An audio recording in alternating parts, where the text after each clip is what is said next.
మీ అందరికీ నా హృదయపూర్వక వందనాలు. చెమ్మగలిగిన దేవుని పిల్లారా, మీ హృదయాలు వెలిగించే మాటతో ఏకుని దేవుడి మాటలు తీసుకుని మీ వద్దకు వచ్చున్నాడు కనుక మేము కలిసి ప్రభు మాటలు ధ్యానం చేసుకుందాం.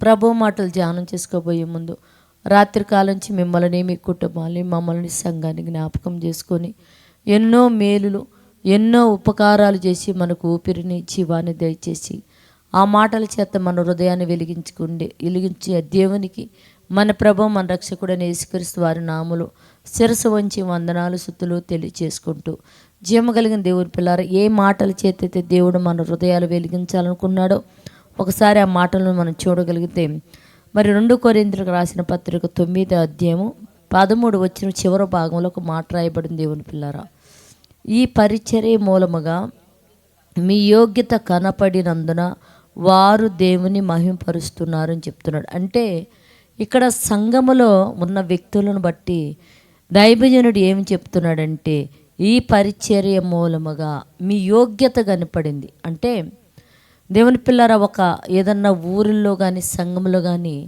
మనం మీటింగ్ పెట్టినప్పుడు ఆ మీటింగ్లో కష్టపడి పని చేసేవాళ్ళు ఎవరు, వాడు చేయని ధారాళంగా చాచేవాళ్ళు ఎవరనేది దైవజనుడికి, దైవ భక్తులకు అర్థమైంది. దేవుని పిల్లరా, అట్లానే ఇక్కడ పౌలు గారు కూడా ఏం మాట్లాడుతున్నాడంటే, ఈ పరిచర్య మూలముగా మీ యోగ్యత కనపడింది మాకు, అందరం బట్టి నేను మీకు దేవునికి మహిమలు, కృతజ్ఞత స్తుతులు చెల్లిస్తున్నాము అని చెప్తున్నారు.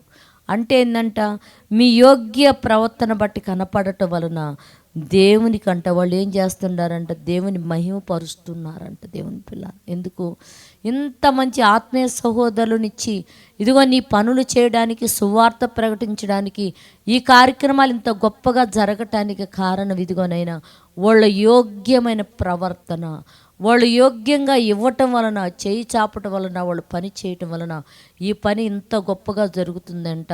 దేవుణ్ణంట మహింపరిచారంట. దేవుని పిల్లరా, ఇవాళ సంఘంలో, సమాజంలో నన్ను బట్టి దేవుని మహింపరిచే స్థితిగా మనం ఉన్నామా, లేకపోతే అట్లా మారిపోయినట్లు ప్రార్థన చేసుకుందాం.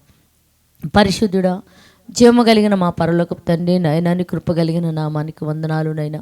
సంఘములో కానీ సమాధ్యంలో కానీ నా తండ్రి నైనా, ఇదిగో మా యోగ్య ప్రవర్తన బట్టినైనా భూమి మీద నిన్ను మహింపరిచేవాళ్ళు, ఘనపరిచేవాళ్ళుగా ఉండున్నట్లు మా ప్రవర్తన మార్చుకునే భాగ్యం ఏమనే తండ్రి అడుగుతూనైనా, ఎంతమంది కుటుంబాలైతే అత్తా కోడల మధ్యన గొడవలు రేగుతూ తండ్రి అవి ఆరిపోక ఆ గొడవలేన తండ్రి ఎడాకులు దాకా తీసుకొస్తున్నాయో, అత్త కోడల మధ్యన మంచి ఐక్యత కలిగిన తండ్రి, వాళ్ళు నీ నామానికి మహిమ ఘనత తెచ్చే బిడ్డలుగా బ్రతకడానికి కృపను గురించి సహాయం చేయమని మా రక్షకుడు నీ కుమారుడు నేసే పరిశుద్ధ నామలు ప్రార్థన అడుగుతున్నాం తండ్రి. ఆమెన్. మీ అందరికీ నా హృదయపూర్వక వందనములు, ధన్యవాదాలు.